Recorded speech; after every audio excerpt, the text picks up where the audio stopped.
সংবাদ মাধ্যমৰ যোগেদি গম পালোঁ যে আঠাবাৰী বীৰিণা চাওৰা এগৰাকী মেধাৱী ছাত্ৰী সপ্তম শ্ৰেণীত পঢ়ি আছে। তাই এটি ভৰি নাই, দিব্যাংগ।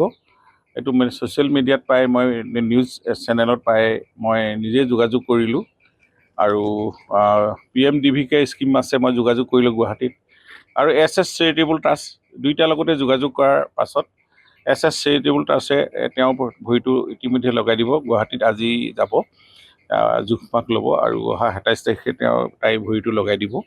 আৰু আমি এটা দিব্যাংগ কাৰ্ডো ঠিক কৰি দিছোঁ গভৰ্ণমেণ্টৰ পৰা। আমাৰ যি মিনিষ্ট্ৰী অফ ছ'চিয়েল ৱেলফেয়াৰ আছে, প্ৰধানমন্ত্ৰী DSBK আণ্ডাৰত, আৰু সেই কাৰ্ডটো লৈ তেওঁ ভৱিষ্যতে সকলোখিনি কাম ফ্ৰীকৈ কৰি থাকিব পাৰিব আৰু এতিয়া ভৰিটোও ফ্ৰীকৈ লগাই দিব।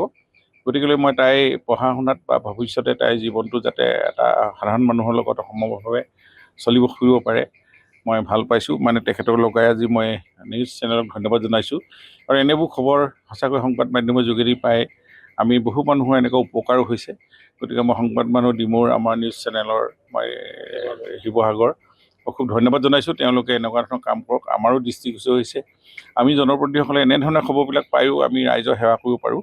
গতিকেলৈ মই আজি তেখেতলোকক যোৱা অহাৰ খৰচ দি পঠিয়াই দিছোঁ আৰু তাতে কথাও পাতি দিলোঁ। আৰু তেওঁ জোখমাখ গৈ 27 তাৰিখে ভৰিটো লগাই চাওঁ, আৰু কিবা যদি ভৱিষ্যতে এনেকুৱা ধৰণৰ আৰু কৰিবলগীয়া হয় ফাৰ্ডাৰ ট্ৰিটমেণ্ট, আমি সেইখিনি সম্পূৰ্ণ দায়িত্ব ল'ম। তেখেতে আহি পেলাই আমাক সহায় কৰিছে, নকৰা নহয়, তাক ধন্যবাদ জনাইছোঁ। আমি গুৱাহাটীৰ যাবৰ কাৰণেও তেখেতে এতিয়া টিকেট চব কাটি দিম বুলি কৈছে, অহা যোৱাৰ চব খৰচো ময়ে দিম বুলি কৈছে। সেইকাৰণে তেখেতক বহুত বহুত ধন্যবাদ জনাইছোঁ। যিকোনো খবৰৰ বাবে যোগাযোগ কৰক আমাৰ এই নম্বৰত 9181 307 221।